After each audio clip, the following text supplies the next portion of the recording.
Oke guys, di antara kewajiban hati bagi seorang muslim adalah bersyukur kepada Allah Subhanahu wa taala. Bersyukur kepada Allah itu dibagi menjadi dua. Yang pertama adalah syukur wajib dan syukur sunnah.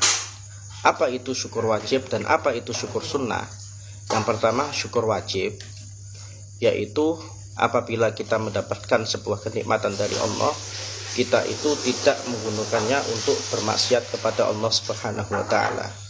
Akan tetapi kita mentasarufkan nikmat itu dalam ketaatan kepada Allah Subhanahu wa taala. Itu adalah bentuk dari syukur wajib kita. Jadi misalkan ketika kita diberikan nikmat harta yang begitu banyak oleh Allah, maka kita itu tidak menggunakannya untuk bermaksiat kepada Allah, tidak untuk ngeslot, tidak untuk judi, kemudian tidak untuk minum khamr dan lain sebagainya, tidak untuk riba dan lain sebagainya. Apabila kita diberi kenikmatan berupa mata yang sehat atau anggota tubuh yang sehat, kita itu tidak menggunakannya untuk bermaksiat kepada Allah Subhanahu wa ta'ala. Itu merupakan syukur yang wajib. Kemudian yang kedua itu adalah syukur as-sunnah. Itu syukur yang sunnah. Nah, syukur yang sunnah ini yaitu apabila ketika kita mendapatkan kenikmatan dari Allah, kemudian kita mengucapkan alhamdulillahirabbil alamin. Jadi ketika kita mendapatkan kenikmatan Allah, kemudian kita mengucapkan alhamdulillahirabbil alamin, maka ini merupakan apa? Perwujudan dari syukur yang sunnah. Dari syukur yang sunnah. Nah, jadi perlu kita ketahui bahwasanya nikmat yang telah diberikan oleh Allah kepada kita semua itu begitu sangat banyak sekali. Di dalam Al-Quran Allah Subhanahu wa ta'ala itu telah berfirman, wa in ta'uddu ni'matallahi la tuhsuha. Dan seandainya jika engkau itu menghitung nikmat-nikmat Allah, maka engkau tidak akan pernah bisa menghitungnya. Karena setiap nafas yang kita hembuskan itu merupakan nikmat dari Allah Subhanahu wa ta'ala. Nah, kemudian syukur mengenai tentang nikmat. Nah, nikmat ini juga dibagi menjadi dua lagi. Yang pertama adalah an-ni'matul zahirah, yaitu nikmat yang tampak. Contohnya seperti apa? Contohnya seperti anggota tubuh yang lengkap.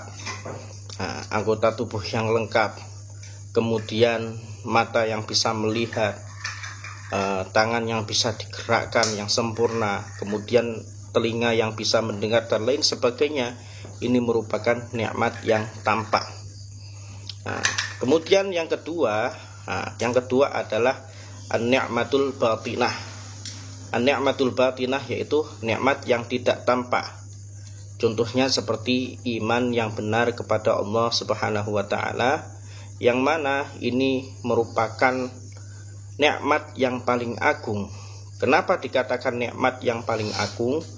Karena Rasulullah Shallallahu Alaihi Wasallam telah bersabda di dalam hadisnya, innallaha yu'tid dunya liman yuhibbu wa liman la yuhibbu wa la yu'til imana illa liman yuhibbu.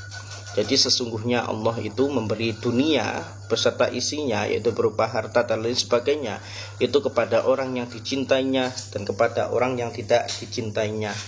Tetapi Allah Subhanahu wa ta'ala memberikan nikmat iman itu hanya kepada orang yang dicintainya saja.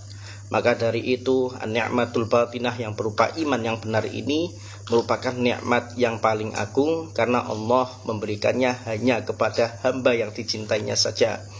Berarti kalau seandainya kita beriman yang benar kepada Allah Subhanahu wa ta'ala, beriman dengan benar kepada Allah Subhanahu wa ta'ala, maka itu merupakan tanda bagi kita bahwasanya kita itu dicintai oleh Allah Subhanahu wa ta'ala.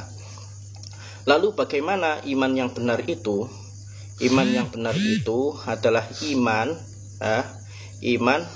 yang sesuai dengan konsep ajaran akidah Ahlus Sunnah wal Jamaah.